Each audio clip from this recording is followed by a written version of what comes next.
তো 28 এপ্রিল আমার জন্মদিন ছিল। তো আমার জন্মদিনে আমার বস এবং কে কে আমাকে কি কি গিফট করলো সেটার বিস্তারিত আজকের এই ভিডিওতে আপনাদের দেখাবো। তো কালকে ছিল আমার জন্মদিন, তো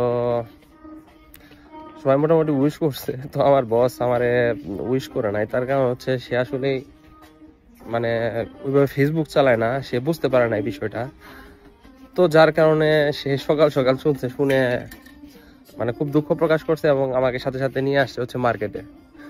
তো মার্কেটে নিয়ে আসছে, মানে প্রথমে বলছে যে সে নাকি তার বন্ধুর বাসায় যাবে ওই ডিনার করতে আমাকে নিয়ে। তো এই কথা বলে নিয়ে আসছে, নিয়ে এসে সে আমাকে আউটলেটে ঢুকাইছে। দেখেন, এটা হচ্ছে একটা আউটলেট। তো এই আউটলেটে ঢুকাইছে, ঢুকায় আমার জন্য হিউজ পরিমাণ মার্কেট করছে।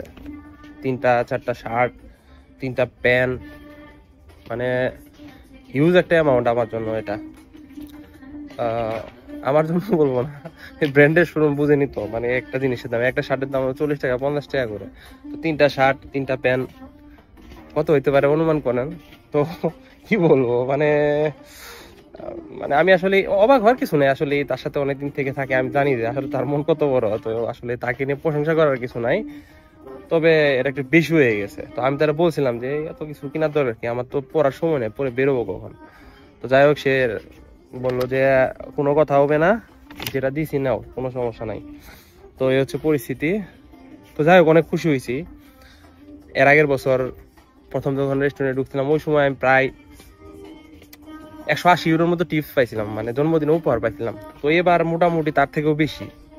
এবার আমার জন্মদিন কেউ পালনও করে নাই, টাকা পয়সাও দেয় নাই, কিন্তু পাইছি যেটা, এটা মনে করেন কি বলবো, এটা আগের থেকে অনেক বেশি। প্রায় 200-র উপর, 200-250 ইউরোর মতো প্রায় মার্কেট করে দিছে আমারে। তো যাই হোক, আসলে কি বলবো, কৃতজ্ঞতা প্রকাশ করার মতো ভাষা নাই, আর করতে চাই না, কারণ কৃতজ্ঞতা প্রকাশ করলে মানুষকে ছোট করা হয়।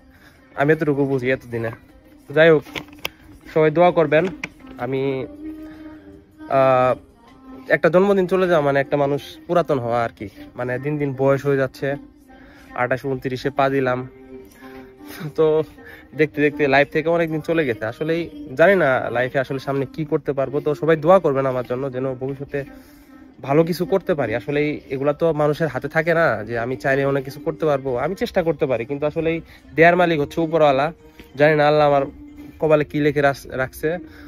সবাই দোয়া করবেন আমার জন্য, যেন একজন ভালো মানুষ হইতে পারি ভবিষ্যতে, একজন প্রতিষ্ঠিত ভালো মানুষ হইতে পারি। শুধু টাকা কামাইলাম, নিজের জন্য অনেক কিছু করলাম, এটাকে আসলেই আমি অন্তত সাপোর্ট করি না। যদি মানুষের জন্য কিছু করা যায় সেক্ষেত্রে ঠিক আছে। তো আমি আর একটা জিনিস দেখে খুবই অবাক হয়েছি। এই যে এই আউটলেটের 70% কাপড় চোপড় মেড ইন বাংলাদেশ। তো আমি আসলে খুব গর্বিত হয়েছি এটা দেখে, মানে কি বলবো। পরে আমি আমার বসরে বললাম, তো আমার বস বললো যে এটা অস্বাভাবিক কিছু না, পুরা ইউরোপের ভিতরে বাংলাদেশের কাপড় চোপড় হলো ফেমাস। এই প্রত্যেকটা বড় বড় ইটালিয়ান ব্র্যান্ড এরা বাংলাদেশ থেকেই এগুলো অর্ডার দিয়ে বানায় নিয়ে আসে, চিন্তা করেন।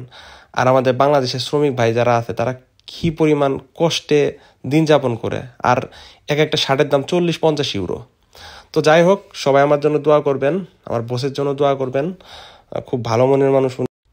তো আমি আমার লাইফে খুব কম শুনছি যে বস তার কর্মচারীরে কাপড় চোপড় বা এইভাবে আপ্যায়ন করে, খুব কম মানুষ করে। আসলেই ইটালিয়ান অধিকাংশ মালিকই আসলে খুব হিসাব করে চলে। ওই জায়গায় আসলেই দেখা যায় অনেক অনেক ক্ষেত্রে দেখছি আমার বন্ধু বান্ধবরা বলে যে তাদের জন্মদিনের সময় নাকি মালিক আগের দিন বলে যে কালকে কেক কিনে নিয়ে আইস, আমরা জন্মদিন পালন করবো। তো এই হচ্ছে পরিস্থিতি। তো এই জায়গায় আমি আলহামদুলিল্লাহ অনেক ভালো আছি, মানে কি বলবো, সব মিলিয়ে আমি আলহামদুলিল্লাহ যতটুকু আল্লাহ দিছে। ভালো থাকবেন সবাই, ধন্যবাদ সবাইকে।